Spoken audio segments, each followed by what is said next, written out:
Now log your character variable to the console again. You should see the string hello, then the string world in the console.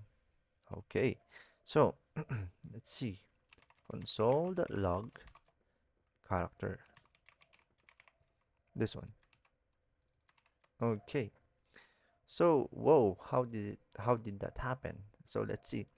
We have here a keyword let and then a variable called character and assigned to the value of string hello.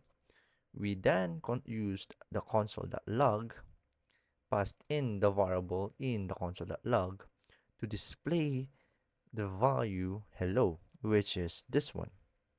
So we then write down or called the variable character with the keyword let, which is used for reassigning a value.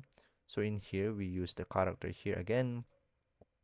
We reused the already declared variable called character rather, and reassigned it to a new value, which is the world,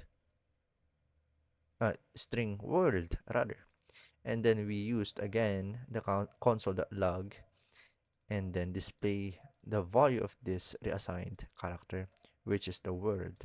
So what it did was, you know, displayed this hello, which is this one with the use of the console.log, and then reassigned world, and then use the console.log to display this reassigned value, which has the value of world. That is why we have this world. So yeah, I hope I explained that right. And yeah, next.